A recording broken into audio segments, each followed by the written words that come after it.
Assalamualaikum warahmatullahi wabarakatuh. Waalaikumsalam warahmatullahi wabarakatuh. Alhamdulillahilladzi ja'ala ramadhana syahra siyama lil mu'minin.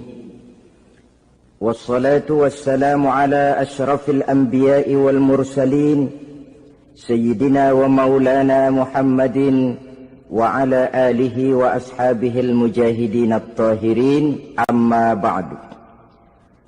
Ma'asyiral muslimin rahimakumullah. Dari jumlah 12 bulan yang ada dalam agama kita, yang dihitung sejak Muharram sampai dengan bulan Zulqa'dah, maka Ramadan mendapat gelar Sayyidus Syuhur. Sayyidus Syuhur artinya raja, penghulu atau tuan dari seluruh bulan. Apa sebabnya maka Ramadan ini dinamakan Sayyidus Syuhur? Sebab yang pertama, Ramadan dipilih oleh Allah menjadi bulan tempat di mana pertama kali diturunkan ayat-ayat suci Al-Quranul Karim. Allah tidak memilih Rabiul Awal, tidak Rajab, tidak pula Sya'ban misalnya, tetapi dipilihnya Ramadan untuk menjadi bulan di mana diturunkan ayat-ayat suci Al-Quranul Karim. Seperti yang dijelaskan dalam surah Al-Baqarah ayat 185, A'udzu billahi minasyaitonir rajim. Syahrul Ramadan allazi unzila fihi al-Qur'an hudan linnasi wa bayyinatin minal huda wal furqan. Bulan Ramadan, bulan di mana diturunkan di dalamnya Al-Quranul Karim, yang merupakan petunjuk dan jalan menuju petunjuk bagi orang-orang yang beriman. Oleh sebab itu, salah satu bentuk ibadah yang sangat dianjurkan di bulan Ramadan diantaranya ialah memperbanyak membaca ayat-ayat suci Al-Quranul Karim. Yang kedua, Ramadan disebut Sayyidus Syuhur karena di dalamnya ada satu malam yang bobotnya khairun min alfi syahr. Satu malam tetapi lebih baik daripada 1000 bulan. Itu dinamakan dengan Lailatul Qadar. 1000 bulan kira-kira 83 tahun. Nilai ibadah di malam itu lebih baik daripada nilai ibadah 83 tahun. Padahal umur orang sekarang kan jarang yang sampai 83 tahun. Bagaimana ini harus kita pahami? Ma'asyiral muslimin, sejak kita akil balik sampai kepada usia kita yang sekarang ini, kalau kita mau jujur bercermin, rasanya kita harus mengakui banyak dosa dan kesalahan yang pernah kita kerjakan. Kalau kita berbuat dosa selama 40 tahun, kemudian kita bertaubat 20 tahun lamanya, kalau menurut rumus dagang, ini kan belum tertutup. Dosa 40 tahun ditebus dengan taubat 20 tahun. Tapi haruskah dosa tidak terampuni? Allah Subhanahu wa ta'ala Maha Penyayang. Disediakannya malam-malam yang istimewa, yang punya nilai khusus. Seolah-olah Allah berkata, hai manusia, kau tidak perlu putus asa. Bagaimanapun banyak dosa kau lakukan, bagaimanapun banyak kesalahan kau kerjakan, nih, aku sediakan satu malam khairun min alfi syahrin. Lebih baik daripada 1000 bulan yang disebut dengan Lailatul Qadar. Kapan sih Lailatul Qadar itu? Menurut Al-Imamul Ghazali, Lailatul Qadar itu adanya pada 10 hari yang akhir di bulan Ramadan, terutama pada malam-malam ganjil. Malam 21, 23, 25, 27, dan 29. Tapi orang yang ingin menemukan Lailatul Qadar, dia harus sudah berjaga sejak awal Ramadan. Jadi nggak boleh pakai ilmu ngincer. Tahu ilmu ngincer? Tanggal 20 Ramadan nggak terawih, 21 terawih, 22 perek lagi, 23 masuk lagi, 24 nggak ke masjid. Temannya tanya, kenapa nggak ke masjid? Ini kan bukan malam ganjil, nggak turun Lailatul Qadar. Saya kira yang kayak begini dapatnya bukan Lailatul Qadar, boleh jadi Lailatul Qadar. Orang yang ingin menemukan Lailatul Qadar itu, dia harus berjaga-jaga sejak awal Ramadan. Inilah di antara tugas kita, memanfaatkan waktu-waktu yang punya nilai istimewa. Itu ada dalam agama. Dalam setiap minggu ada hari istimewa. Dalam setiap hari ada jam-jam istimewa. Dalam setiap tahun ada bulan istimewa. Coba, dalam setiap minggu ada hari istimewa, hari Jumat. Dalam setiap hari ada jam-jam istimewa, sepertiga malam yang terakhir. Antara jam 2 sampai menjelang fajar di kala subuh, itu saat-saat istimewa. Di samping saat istimewa, Allah pun menyediakan tempat-tempat yang istimewa. Solat di Masjidil Haram, pahalanya 100.000 kali ketimbang solat di masjid-masjid lain. Begitu di Masjid Nabawi misalnya, ini tempat yang istimewa. Lailatul Qadar, waktu yang istimewa yang diberikan kepada kita untuk kita manfaatkan dengan sebaik-baiknya. Toh dalam kehidupan bernegara saja misalnya, kan pada setiap tanggal 17 Agustus itu presiden memberikan grasi ampunan kepada para entah itu tahanan politik dan sebagainya. Ada yang mendapat potongan tahanan.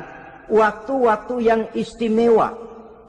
Inilah sebab kedua kenapa Ramadan dinamakan Sayyidus Syuhur. Sebab yang ketiga, Ramadan disebut Sayyidus Syuhur karena di dalamnya nilai kebajikan berlipat ganda adanya. Satu hadis menjelaskan, "Lau ta'lamu ummati ma fi Ramadan, latamannau an takuna as-sanatu kullaha Ramadan." Andai kata umatku tahu keistimewaan apa yang ada di dalam bulan suci Ramadan, niscaya mereka ingin agar sepanjang tahun isinya Ramadan saja. Apa sebabnya? Li'annal hasanata fihi mujtami'atun. Di dalam bulan Ramadan itu berkumpul segala macam kebajikan. Wa ta'atu maqbulatun. Segala perbuatan taat diterima oleh Allah. Wa da'awati mustajabatun. Segala macam doa dan permohonan dikabulkan oleh Allah. Wa dzunuba maghfuratun. Dan segala macam dosa diampuni oleh Allah Subhanahu wa ta'ala. Berlipat gandanya nilai kebajikan yang kita kerjakan di bulan suci Ramadan. Itu sebabnya seorang muslim dalam menyambut bulan suci Ramadan penuh dengan sikap kegembiraan. Kata baginda Nabi, "Man fariha bidukhuli Ramadan, haramallahu jasadahu 'alan niran." Siapa orang yang gembira dengan datangnya bulan suci Ramadan, Allah haramkan badannya dari api neraka. Gembira menyambut Ramadan artinya bagaimana? Apa Ramadan datang terus bakar petasan? Bukan. Pukul beduk? Bukan. Apa gunanya pukul beduk kalau nggak puasa? Apa gunanya bakar mercon kalau tidak melaksanakan ibadah di bulan suci Ramadan? Gembira menyambut datangnya Ramadan dalam arti mempersiapkan diri untuk melaksanakan ibadah dengan sebaik-baiknya di bulan suci Ramadan ini. Ma'asyiral muslimin rahimakumullah. Yang terakhir, kenapa Ramadan disebut Sayyidus Syuhur? Karena di dalam bulan suci Ramadan ada perintah melaksanakan ibadah puasa. Apa istimewanya ibadah puasa? Pertama, yang dipanggil untuk melaksanakan puasa itu iman. Ini panggilan istimewa. Allah menyatakan, Ya ayyuhalladzina amanu kutiba alaikumussyam. Hai orang-orang yang beriman, diwajibkan atas kamu berpuasa. Iman yang dipanggil untuk melaksanakan ibadah puasa. Contoh, satu hari di depan rumah kita lewat tukang pepaya, tukang duku, tukang duren. Kita panggil satu tukang pepaya. Bang, pepaya, berhenti dulu sebentar. Kira-kira yang merasa tukang pepaya berhenti enggak? Berhenti. Ini tukang duku sama tukang duren berhenti enggak? Tidak. Tentu tidak berhenti karena tidak dipanggil. Ini Ramadan yang dipanggil orang-orang beriman. Hai orang-orang yang beriman, berhenti dulu sebentar.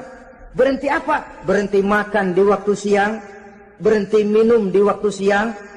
Yang merasa beriman, berhenti. Yang tidak beriman, langsung. Biar Ramadan siang-siang makan jalan terus, ngerokok, ngelepus terus.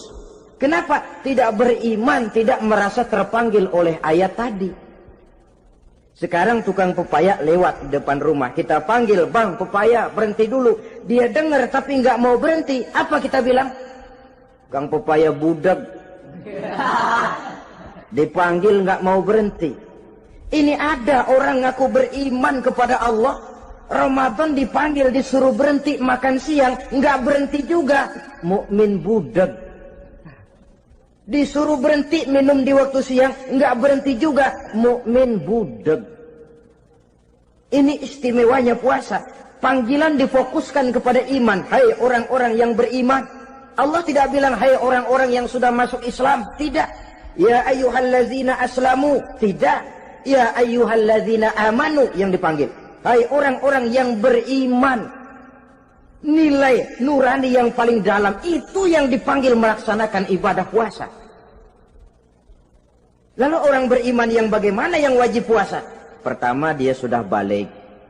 Yang kedua, berakal sehat. Yang ketiga, dia mampu berpuasa. Orang beriman macam ini balik, berakal sehat, mampu melaksanakan puasa. Kalau cukup syarat ini, dia wajib puasa. Kurang syarat, tidak wajib puasa. Jadi kalau di bulan Ramadan ada teman kita tidak puasa, jangan heran barangkali syaratnya kurang. Cukup dalam hati saja, ini orang kurang syarat. Makanya nggak puasa. Pak, itu teman saya kok nggak puasa? Nggak puasa, nggak puasa. Dia bukan orang beriman kali ah. Orang yang tidak beriman itu tidak wajib puasa. Beriman kok Pak? Iman, tapi nggak puasa, nggak puasa. Belum balik kali ah. Belum balik, cuma badan doang gede. Bongsor kali itu. Belum balik. Sudah kok Pak, sudah balik, sudah. Tapi nggak puasa, enggak. Gila kali dia ah. Gila kali, sebab orang yang tidak berakal itu tidak wajib puasa. Waras Pak, dia tidak gila, tidak. Barangkali dia tidak mampu melaksanakan puasa karena terkena uzur syar'i. Ini keistimewaan puasa yang pertama yang dipanggil melaksanakannya iman. Keistimewaan yang kedua, oleh karena yang dipanggil iman, maka puasa dinamakan ibadah sirriyah. Ibadah rahasia. Kalau kita sembahyang, orang lihat kan? Lihat enggak? Lihat. Kita bayar zakat, orang tahu. Kita pergi haji, apalagi pergi haji, sekampung nganterin. Tapi kita puasa atau tidak puasa, yang tahu kan cuma kita dan Allah saja. Pura-pura sedekah, nggak bisa. Pura-pura sholat, ketahuan. Gerakannya mesti canggung. Pura-pura pergi haji, kemana perginya? Tapi pura-pura puasa, gampang. Namanya ibadah sirriyah. Bulan puasa, jam 8 pagi, makan. Keluar rumah, bibir lap yang kering. Jalan lemesin dikit. Ada angin, belaga miring. Temennya tanya, lu lemes amat, gue lagi puasa nih. orang lain bisa dibohongi. Sebab puasa memang merupakan ibadah sirriyah yang tahu cuma kita dan Allah saja. Karena dia ibadah rahasia, puasa ini sulit terkena penyakit riya. Ibadah yang lain karena kelihatan orang, gampang kena penyakit riya, to show only. Salat karena kelihatan orang, gampang kena penyakit riya. Karena saya jadi imam, misalnya di belakang saya lihat ada mertua, wah, saya bikinlah sembahyang saya mantap-mantap, pakai serban, pakai siwak, bahasanya saya paseh-pasehin kayak orang 16 tahun di Mekah. Wah, usolli warwal maghribi salasa raka'atin Allahu Akbar. Surahnya saya cari yang panjang-panjang, paling pendek sabbihis sama wadduha. Akibat apa itu? Riya, di belakang ada calon mertua. Tapi kalau sholat sendirian dalam kamar, boro-boro pakai serban dan siwak, kadang-kadang kaos kutang saja cukup. Surahnya jangan sabbihis sampai wadduha, langganannya inna a'toinakal kautsar sama qul huwallahu ahad. Karena sholat terlihat orang, mudah kena penyakit riya. Sedekah pun begitu. Mulanya niatnya cuma mau sedekah 5.000, karena ada orang yang disedekahani naik 10.000, yang 5.000 sudah karena orang. Jadi ibadah yang lain itu mudah terkena riya, tapi juga mudah dinilai orang. Kita bisa saja bilang, itu orang sholatnya khusyuk ya. Kenapa? Kelihatan dari gerakannya. Itu orang hajinya mabrur ya. Kenapa? Kelihatan dari tingkah lakunya setelah pulang haji. Itu orang sedekahnya berani ya. Kenapa? Ketahuan dari jumlahnya. Ibadah yang lain bisa dinilai, tapi puasa nggak bisa dinilai. Itu orang puasanya mantap bener ya. Kenapa? Beludah melulu. Itu bukan ukuran. Itulah sebabnya dia dinamakan ibadah sirriyah, ibadah yang abstrak, yang tahu cuma si pelaksana dan Allah saja. Ini keistimewaan puasa yang kedua. Yang ketiga, saudara-saudara, kalau ibadah-ibadah yang lain, ganjaran pahalanya itu dijelaskan oleh Allah. Sedekah kalau ikhlas pahalanya begini. Haji kalau mabrur pahalanya ini. Sembahyang berjamaah pahalanya ini. Untuk puasa tidak. Puasa Allah cuma bilang as-siyamu li wa ana ajzi bihi. Puasa adalah untukku, aku yang akan membalasnya. Berapa besar balasannya tidak dijelaskan oleh Allah. Apa artinya ini? Kalau saudara kerja, mandor bilang, sampean kerja sama saya, gaji 1 hari 5.000. Ketahuan kan, sehari 5.000. Kita bisa kong kalingkong, ada mandor rajin, nggak ada mandor kendor. Pokoknya sehari 5.000. Tapi kalau mandor cuma bilang, kau kerja sama aku, soal gajimu nanti aku yang atur. Tidak dijelaskan berapanya, nanti aku yang atur. Ini kan mestinya kita kerja hati-hati. Sebab apa? Mungkin gaji kita lebih besar dari jumlah 5.000 kalau kerjaan memuaskan. Mungkin tidak digaji sama sekali kalau kerjaan berantakan. Tidak dijelaskannya pahala puasa menjadi sugesti bagi kita untuk melaksanakan ibadah ini dengan sebaik-baiknya. Mungkin gaji sangat besar, mungkin tidak digaji sama sekali. Sebab kata Nabi, kam min shaimin laisa lahu min siyamihi illa al-ju' wal 'atsh. Berapa banyak orang puasa, dia tidak memperoleh apa-apa dari puasanya kecuali lapar dan haus saja. Puasa sah, kewajiban gugur, nilai 0. Tidak dapat apa-apa kecuali lapar dan haus. Jadi inilah keistimewaan daripada ibadah puasa. Saudara hadirin yang saya hormati, kemudian apa sih perlunya kita melaksanakan ibadah puasa ini? namanya syahwat. Kalau itu kita kendalikan, maka langkah hidup ini akan menjadi lurus karenanya. Benar kalau Nabi menyatakan, "Iza jaa Ramadan, futihat abwabus sama, wa ghulliqat abwabun nar, wa sufsidatis sayatin." Apabila datang bulan suci Ramadan, dibuka pintu langit, dibuka pintu surga, ditutup pintu neraka, dan diikat setan-setan itu. Siapa yang ikat setan? Puasa kita. Dengan puasa kita mengendalikan nafsu. Kalau nafsu kita kendalikan, setan nggak berkutik. Jadi yang mengendalikan nafsu itu nilai puasa. Nafsu terkendali, setan terikat. Kalau puasa, kalau nggak puasa, setannya ngebludak. Jadi jangan digambarkan, wah kalau bulan puasa setan dirantai. Rantainya kayak apa? Yang rantai siapa?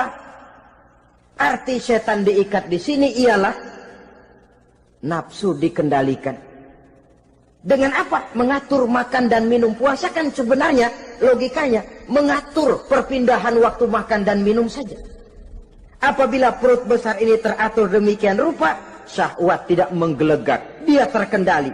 Dengan hidup pandai mengendalikan nafsu, iblis tidak berdaya dan tidak berkutik. Ma'asyiral muslimin rahimakumullah, Nabi bersabda, "La yu'minu ahadukum hatta takuna hawahu taba'an lima ji'tu bih." Belum sempurna iman kamu kalau nafsumu belum ikut apa yang aku bawa. Yang dibawa Nabi tidak lain daripada syariat, termasuk di dalamnya pelaksanaan ibadah puasa.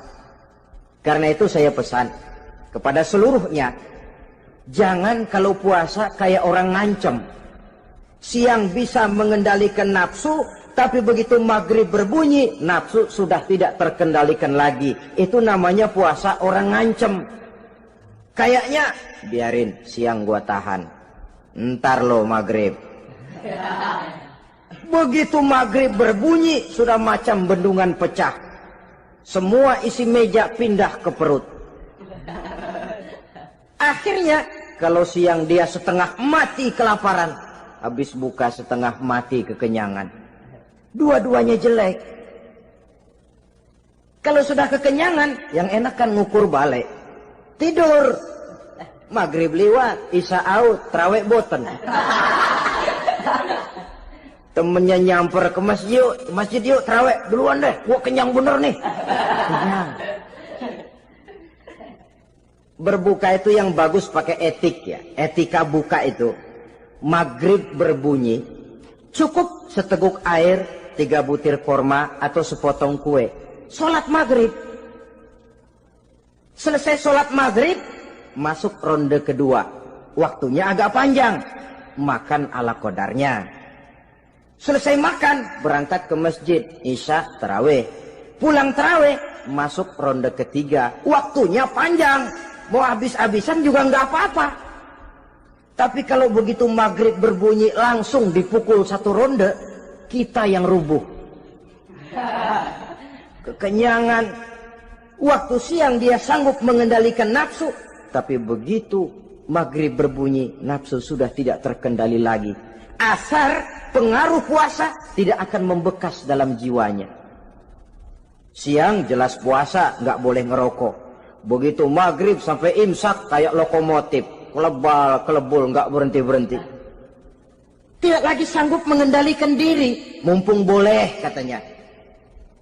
Sampai pernah kejadian ada orang bangun sahur kesiangan, bingung dia waktunya tinggal dikit. Mau sahur dulu nggak keburu ngerokok, mau ngerokok dulu takut nggak keburu sahur, akhirnya bareng. Sebelah nyuap nasi, sebelah ngerokok. Itu macam mana rasanya kalau sudah kayak begitu? Padahal pengaruh daripada melaksanakan puasa akan terlihat dari sejauh mana seseorang dalam hidup mampu mengendalikan nafsu. Bukan pada waktu memang dilarang, tapi pada waktu diizinkan. Di situ yang paling kelihatan. Kalau waktu siang saudara mampu mengendalikan nafsu, itu jelas saja memang seharusnya wong puasa. malam dalam keadaan makan boleh, minum boleh, masih mampu mengendalikan nafsu, dalam arti makan dan minum pada batas yang wajar saja, itulah yang dikehendaki dari melaksanakan ibadah puasa. Sehingga ibadah itu membekas dan ikut membentuk kepribadian orang. Sekali lagi, jangan cuma waktu siang saja bisa mengendalikan nafsu. Di waktu malam pun dalam kondisi yang memang dihalalkan, kita juga hendaknya mampu mengendalikan nafsu. Jadi inilah perlunya puasa yang pertama, supaya kita bisa mengendalikan nafsu. Yang kedua, puasa itu melatih kita hidup sederhana. Orang sufi mengajarkan, orang yang paling kaya ini sebenarnya orang yang hidupnya paling cukup. Sedangkan orang miskin adalah orang yang kebutuhannya kelewat banyak. Maka yang paling kaya, bahkan yang maha kaya, itu sebenarnya cuma Allah. Sebab apa? Dia nggak perlu apa-apa. Makin banyak keperluan kita, makin miskin kita. Coba orang puasa lihat. Kalau sudah jam 2, jam 3, itulah barangkali memang termasuk godaannya dalam melaksanakan ibadah puasa. Kalau jam 1 siang, jam 2 siang, jangankan makanan enak, nangka busuk kita lihat legit. Barangkali cobaan di dalam melaksanakan ibadah puasa.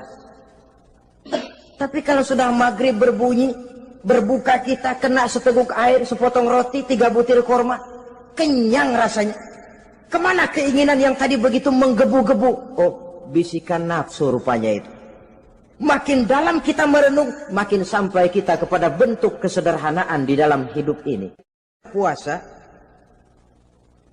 membentuk pribadi seorang muslim untuk jauh daripada sifat tamak bin rakus alias rakah. Tamak itu berasal dari kalimat toma dalam bahasa Arab yang sifatnya sudah terukir dari hurufnya. Huruf to, tengahnya bolong. Huruf mim, tengahnya bolong. Huruf ain, mulutnya mangap, perutnya gede. Jadi orang tamak macam itulah. Apapun yang diberikan Allah tidak pernah ada cukupnya dan tidak pernah ada syukurnya. Sehingga Nabi menjelaskan, lau anna libni Adam wadiyani min zahabin labtagha lahuma thalisan wala yamla'u jawfa ibna Adam illa turab. Andai kata manusia mempunyai 2 buah ladang yang seluruhnya emas, tidak usah kepalang tanggung, ladang emas, 2 ladang semuanya ladang emas, dia tidak akan puas, dia akan mencari lagi ladang yang ketiga. Wala yamla'u jawfa ibna Adam illa turab. Mulut manusia ini memang tidak akan pernah penuh kecuali kalau sudah diisi dengan tanah. Kapan diisi dengan tanah? Kalau sudah menghadap ke arah kiblat di liang lahat, nah itu baru mulut udah nggak ngerawil, diam, tenang, kalem, diisi dengan tanah. Dengan demikian kita lihat bahwa puasa makin kita hayati, makin dekat kita kepada kesederhanaan di dalam kehidupan ini. Islam tidak melarang orang untuk kaya, untuk punya harta. Yang dilarang ialah sifat rakus, serakah, dan tamak. Karena ini akan membuat orang melakukan segala macam cara, ingkar kepada nikmat Allah, tidak pandai bersyukur, pandangan matanya selalu diarahkan ke atas. Dikala hidupnya sudah serba cukup, dia masih merasa kurang. Sebab itu dia selalu kurang. Dia sudah kaya tapi masih merasa miskin saja, maka hidupnya pun miskin terus. Saudara-saudara ma'asyiral muslimin, ini hikmah yang kedua kenapa kita perlu puasa. Yang ketiga, puasa itu melatih kita cinta kepada fakir miskin, orang-orang yang tidak mampu, yang memerlukan pertolongan. Bagaimana caranya?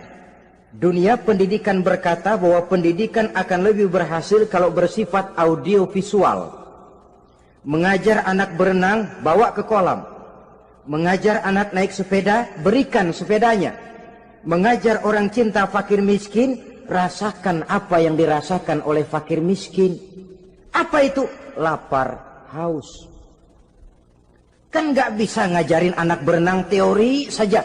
Ke kolam nggak pernah. Teori hafal luar kepala. Gaya dada begini, gaya 200 meter begini, gaya kupu-kupu begini, gaya bebas begini. Teori hafal, ke kolam nggak pernah. Sekali terjun, gaya batu. Sudah nggak timbul-timbul lagi. Nggak bisa ngajar anak naik sepeda cuma teori saja. Sepedanya tidak pernah diberikan. Hafal teori, bab 1 pegang setang. Bab 2 dorong. Bab 3 kaki kanan naik pedal kanan. Bab 4 genjot. Hafal teori, megang sepeda nggak pernah. Begitu dikasih sepeda dia naik, habis tukang bakso. Pun mendidik orang cinta kepada fakir miskin tidak bisa cuma lewat seminar, kongres, penataran, indoktrinasi. Diadakan simposium, seminar, diskusi supaya orang cinta kepada fakir miskin, tapi yang bicara orang kenyang semua. Bagaimana hati ini mau peka? Islam itu nggak usah banyak teori lah. Rasakan saja lapar, haus, enak nggak? Kalau kau tahu lapar dan haus tidak enak, kau lapar haus cuma sebentar. Habis maghrib, laparmu hilang, hausmu hilang. Bagaimana saudara-saudaramu muslimin yang terkapar di kolong-kolong jembatan? Yatim piatu yang hidup terlunta-lunta. Perempuan-perempuan tua hidup miskin, anak pun banyak perlu uluran tangan. Lapangan kerja sulit, persaingan hidup makin tajam. Meringkuk mereka di sudut-sudut kehidupan. Beratap langit, beralas bumi, tanpa tahu kapan hidup dan nasibnya akan berubah. Di situ pekalah hati untuk hidup tidak cuma buat kepentingan diri dan perut sendiri saja, tapi mampu memberikan pertolongan sesuai dengan kemampuan kepada mereka yang memang memerlukan. Sebuah hadis menyatakan, irhamu ahlal ardi yarhamkum man fis sama. Sayangilah apa yang ada di permukaan bumi, nanti yang di langit akan sayang kepadamu. Si kaya sayang kepada yang miskin lalu menolongnya. Yang alim sayang kepada yang awam lalu membimbingnya. Yang pemimpin sayang kepada rakyat lalu melindunginya. Yang di langit akan sayang kepada kita, akan turun rahmah berlimpah, akan tercipta keberkahan dan ketenangan dalam hidup. Tapi kalau sebaliknya, yang kaya malah nyantap yang miskin, yang pemimpin malah menggilas yang rakyat, yang alim malah membodoh-bodohi orang yang memang sudah bodoh, akan terwujudlah malapetaka. Bukan rahmah yang turun dari langit, tapi azab akan menimpa kita semua. Orang yang menghayati lapar, menghayati haus, akan timbul kepekaan sosial. Hidup tidak cuma untuk diri sendiri saja, tapi mampu melihat lingkungannya. Yang keempat, kita perlu puasa untuk menumbuhkan sifat jujur dan disiplin. Coba lihat, kalau tengah hari bulan puasa, andai kata saudara masuk ke dalam kamar seorang diri, saudara kunci dari luar, lalu saudara makan, tidak seorang pun tahu. Tapi kenapa itu tidak kita lakukan? Ada semacam perasaan malu. Malu kepada Allah. Iya, orang lain tidak tahu. Iya, manusia bisa saya bohongi, tapi Allah. Atau umpamanya waktu sholat zuhur, saudara sholat zuhur di masjid, umpama ketika ngambil air wudhu, giliran ke kemur, saudara korupsi dikit aja, telan. Jangan Nabi sumu tasihhu, berpuasalah kamu, badanmu akan sehat. Sebab apa? Saya katakan tadi, semua energi dihasilkan dari perut besar sini. Itu makanan yang kita makan, mulai dari keju sampai singkong, mulai dari hamburger sampai combro, masuk perut besar, digiling, lalu ditransfer ke seluruh tubuh oleh perut besar ini. Mekanisme kerjanya persis pabrik besar yang kalau kita hayati, Allahu Akbar, Fatabarakallah ahsanul khaliqin. Ini tangan supaya kuat kerja perlu vitamin apa? Kirim ke tangan. Mata supaya awas perlu vitamin apa? Kirim ke mata. Bibir supaya nggak pecah perlu vitamin apa? Kirim ke bibir. Oleh perut besar ditransfer ke seluruh tubuh. Sisanya yang nggak perlu keluar jalan belakang. Kalau perut besar ini terus-menerus bekerja, ibarat mesin diporsir, dia akan cepat rusak. Maka datang bulan Ramadan, perut besar itu jangan terlalu diporsir. Diberikan tenggang waktu istirahat. Sehingga Nabi memberikan jaminan sumu tasihhu. Berpuasalah kamu, pasti kamu akan sehat. Buktinya orang mati kelaparan banyak, tapi yang mati karena puasa, kalau puasanya betul, nggak ada. Maka Islam itu agama yang sesuai dengan fitrah ya. Buktinya apa? Puasa wisol itu bukan saja tidak boleh, tapi haram. Puasa wisol artinya puasa nyambung. Dari pagi sampai maghrib, sampai malam, sampai besok pagi lagi terus-terusan puasa, haram. Karena itu bertentangan dengan fitrah. Islam tidak cukup dari waktu imsak sampai datang waktu maghrib. Kenapa? Menurut perhitungan itu sesuai dengan daya kemampuan maksimal manusia. Sudah diukur itu. Allah yang bikin manusia kok. Jadi kalau Allah perintah puasa, itu sudah dalam kemampuan daya tampung dari kapasitas yang dimiliki manusia. Orang mati kelaparan banyak, yang mati karena puasa nggak ada. Belum pernah saya dengar ada warta berita, sari berita-berita penting dalam siaran ini, gara-gara bulan puasa orang Islam pada mati. Nggak ada. Yang mati kelaparan banyak, tapi yang mati karena puasa tidak ada. Nabi menjamin sumu tasihhu. Berpuasalah kamu, pasti badanmu akan sehat. Ma'asyiral muslimin, kalau sudah tahu kita apa perlunya kita berpuasa, pembicaraan akan saya lanjutkan bagaimana seharusnya kita puasa. Puasa yang ideal itu yang bagaimana? Al-Imamul Ghazali menjelaskan, orang yang puasa itu ada 3 macam. Pertama, saumul awam. Puasanya orang kebanyakan. Orang macam ini merasa sudah puasa asal tidak makan, tidak minum. Puasa sudah. Pokoknya tidak makan, tidak minum, itulah puasa. Ini puasanya orang awam. Matanya tidak pernah puasa. Kupingnya tidak puasa, kakinya tidak puasa, tangannya tidak puasa. Ini puasa orang awam, kebanyakan. Hasilnya tidak mustahil seperti yang dikatakan Nabi tadi. Berapa banyak orang puasa tidak mendapat apa-apa dari puasanya kecuali lapar dan haus. Puasa sah, kewajiban gugur, nilai 0. Kan rugi ibadah semacam itu. Sebab jangan lupa,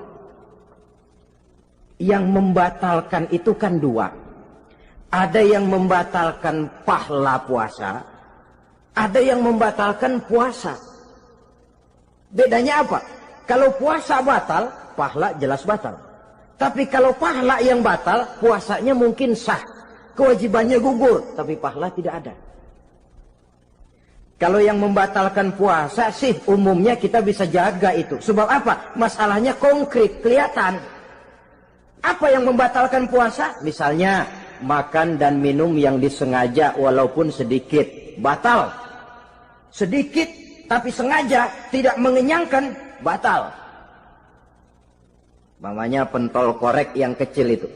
Sengaja telan waktu puasa, batal. Kan sedikit pak, nggak kenyang kok. Sengaja.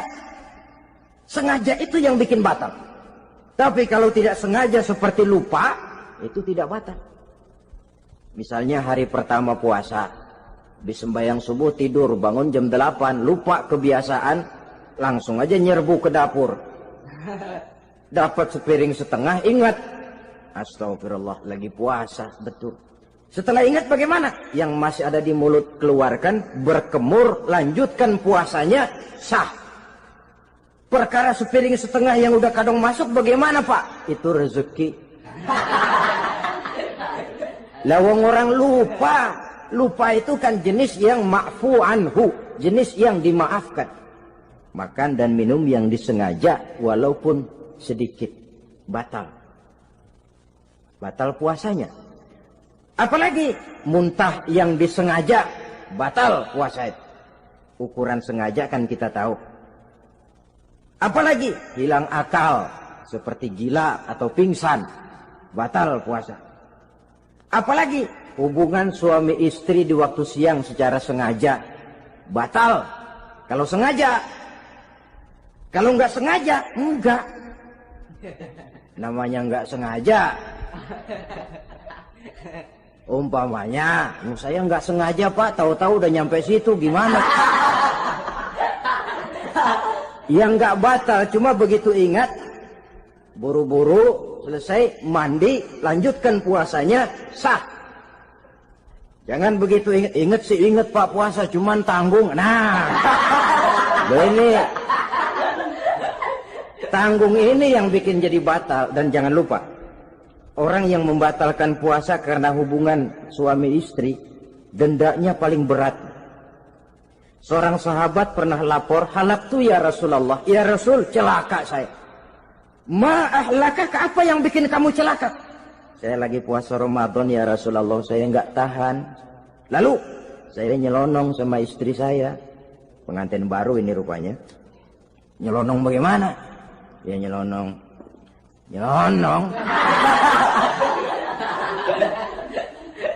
Melanggar dia, tapi jujur. Lapor. Kata Rasul, ya sudah bayar dendanya. Dendanya apa ya Rasulullah? Bebaskan budak. Aduh, saya nggak punya budak ya Rasulullah. Tidak punya?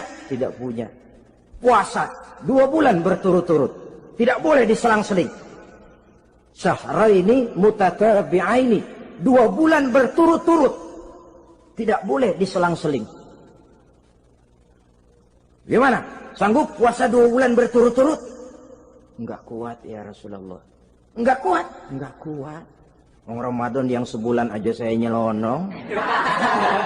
Apalagi 2 bulan. Kalau kau tidak kuat juga, beri makan 60 fakir miskin. 1 orang 1 mod. Ya Rasulullah. Apalagi? Jangan memberi makan 60 fakir miskin.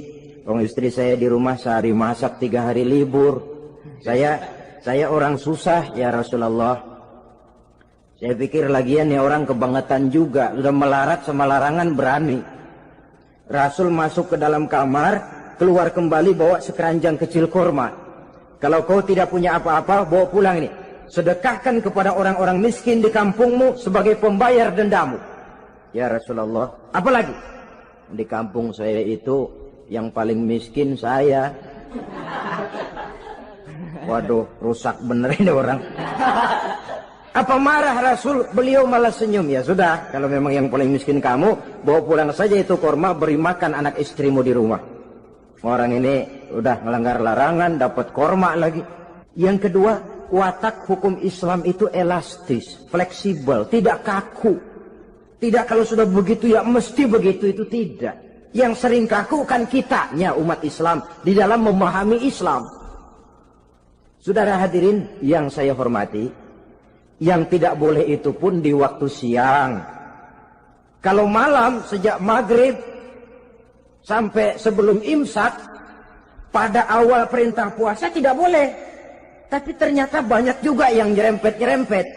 Sampai Allah turunkan, uhilla lakum lailatas siyami arrafasu ila nisaikum. Dihalalkan bagi kamu pada malam puasa bergaul dengan istrimu. Jadi barangkali di antara pendengar ini ada yang pengantin baru, tolong sabarlah di waktu siang. Tunggu maghrib berbunyi. Kalau sudah maghrib habis buka, mau buka lagi juga nggak apa-apa. Terserah saja. Ini yang membatalkan puasa. Yang kita sulit mengontrol, yang membatalkan pahalanya. Apa misalnya? Ngomong-ngomongin orang. Puasa, ngomongin orang jalan terus. Itu ya tetangga kita. Kenapa emang? Oh, anu. Kita sih bukan ngomongin orang ini. Bukan ngomongin orang katanya. Ngomongin tuyul. Anu. Bohong. Orang puasa bohong apa puasanya batal? Tidak. Puasanya sah. Yang batal mungkin pahalanya. Saudara-saudara ma'asyiral muslimin rahimakumullah. Mata, terutama di kota-kota besar, menjaga mata ini kadang-kadang kita nggak pengen lihat tapi kelihatan. Sebab itu memang yang tidak boleh ngeliatin. Kalau kelihatan lain, kelihatan itu kan rezeki. Orang kita nggak mau tapi kelihatan. Yang kelihatan itu sebentar. Kata Imam Ali, nazaratul ula laka wa tsaniyatu alaika. Pandangan pertama untukmu, yang kedua atasmu. Jadi begitu kelihatan, ya sudah. Jangan kelihatan tapi manteng aja enggak mau. Jadi mantengnya ini yang jadi urusan. Saudara hadirin yang saya hormati, dengan kata lain, berusahalah kita untuk puasa zahir batin. Itu yang pertama tadi. Puasa tingkatnya orang saumul awam disebut. Tingkat yang kedua, saumul khawas. Puasanya orang khusus. Bagaimana ini? Di samping tidak makan dan tidak minum, panca inderanya sudah ikut puasa. Matanya puasa. Kupingnya puasa. Asal ada diajak ngomong-ngomongin orang, maaf ya, kuping saya lagi puasa. Kakinya puasa, diajak jalan ke tempat yang tidak baik, dia bilang, maaf saja, kaki saya lagi puasa. Diajak nyolong, maaf, tangan saya lagi puasa. Tidak cuma sekedar tidak makan dan tidak minum, panca inderanya sudah ikut puasa. Sekurang-kurangnya, seperti inilah puasa kita. Zahir, batin. Nah, yang tertinggi disebut saumu khawasil khawas. Puasa orang khusus yang lebih khusus lagi. Ini sudah the first class ini. Puasanya orang fit. Bagaimana puasanya orang ini? Di samping tidak makan dan tidak minum, puasa panca inderanya, hatinya juga sudah ikut puasa dari seluruh keinginan yang selain Allah. Wah, ini kelas tinggi. Orang yang puasa macam ini, andai kata jam 3 sore dia berpikir, ntar sore buka pakai apa ya? Dia menganggap batal pahalanya. Kenapa? Masih mikirin makanan. Kalau kita kan bukan cuma mikirin, ngancem. Waduh, jam 5 di meja udah berderek es kopior, kelapa muda, cendol. Apa yang mau diminum lebih dulu? Tingkat yang tertinggi ini, hatinya juga puasa dari semua keinginan yang selain Allah. Idealnya sekurang-kurangnya kita puasa zahir batin. Zahirnya menahan diri dari yang membatalkan puasa, batinnya mencegah diri dari yang membatalkan pahala puasa kita itu. Ma'asyiral muslimin rahimakumullah. Terakhir, Rasulullah sallallahu alaihi wasallam membagi bulan Ramadan itu menjadi 3 bagian. Sepertiga yang pertama, tanggal 1 sampai 10 Ramadan, masa turunnya rahmah. Turunnya kasih sayang Allah. Kalau istilah sepak bola, tanggal 1 sampai 10 Ramadan ini disebut babak semifinal. Babak penyisihan. Sepak bola itu kalau baru tingkat babak penyisihan, pesertanya banyak. Seluruh kesebelasan turun bertanding. Babak penyisihan. Ramadan tanggal 1 sampai 10, babak penyisihan, putaran pertama. Pasaran puasa rame. Masjid musola full house. Meledak, tidak sanggup menampung jamaah yang tarawih itu. Yang tadarus meriah. Kenapa? Maklum babak penyisihan, seluruh kesebelasan turun bertanding. Tanggal 1 sampai tanggal 10 Ramadan. Bila itu selesai, selesailah putaran pertama. Masuk putaran kedua, sepertiga yang kedua, tanggal 10 sampai 20 Ramadan, masa maghfirah, masa turunnya ampunan dari Allah. Masuk babak semifinal. Sepak bola itu kalau sudah babak semifinal, itu kan sudah banyak kesebelasan yang masuk kotak. Maka 10 Ramadan ke atas, pasaran puasa mulai menurun. Yang enggak puasa mulai nekat. Yang tadarus sudah mulai sayup-sayup sampai. Sementara barisan orang sembahyang tarawih di masjid mulai mengalami kemajuan dengan pesatnya. Barisannya makin maju ke depan. Maklum, tidak semua kesebelasan tangguh. Ada yang sejak bertanding sudah berhitung. Kita sih bakalan kalah jelas, yang penting main aja dulu dah. Ada yang rajin ke masjid, motifnya lain, ada. Karena ikut-ikutan teman, karena malu sama mertua, rajin terawih. Karena nganterin, rajin terawih. Bayangnya paling belakang berdua lagi. Malah ngeledek begitu imam waladolin, dia di belakang nyaut asik.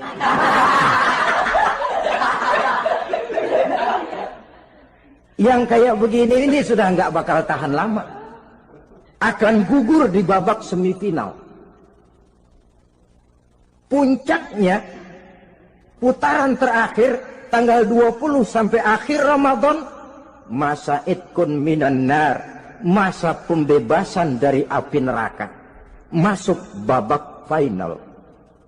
Kalau sudah babak final, ya pesertanya nggak banyak sudah. Ramadan tanggal 20 ke atas babak final. Pesertanya nggak banyak. Sebab apa? 20 Ramadan ke atas pikiran orang sudah bercabang itu. Yang punya kampung sudah siap-siap mau pulang mudik. Lebaran di buah kampung. Puasa kayak enggak, yang penting pokoknya lebaran. Yang pegawai negeri gajinya kecil, anaknya banyak, palanya ngebet. Yang belum punya sepatu, belum punya baju, macam-macam problem, sehingga konsentrasi ibadah menurun. Padahal Nabi sangat menganjurkan tingkatkan ibadah la siyama fi ashril awakhir, lebih-lebih pada hari 10 yang akhir, tanggal 20 sampai akhir Ramadan. Di situ dianjurkan memperbanyak ibadah, i'tikaf, tarawih, tadarus Quran, bersedekah, amalan-amalan sunnah yang sangat dianjurkan di bulan suci Ramadan ini. Nah, mereka yang keluar sebagai finalis Ramadan, Allah Subhanahu wa ta'ala berkenan memberikan piagam penghargaan. Di atas piagam itu tertulis dengan nyata, ghufira lahu ma taqaddama min zambihi. Pemegang piagam ini dinyatakan keluar sebagai finalis Ramadan. Kepadanya diberikan penghargaan dengan jaminan ampun terhadap seluruh dosa yang pernah dia kerjakan.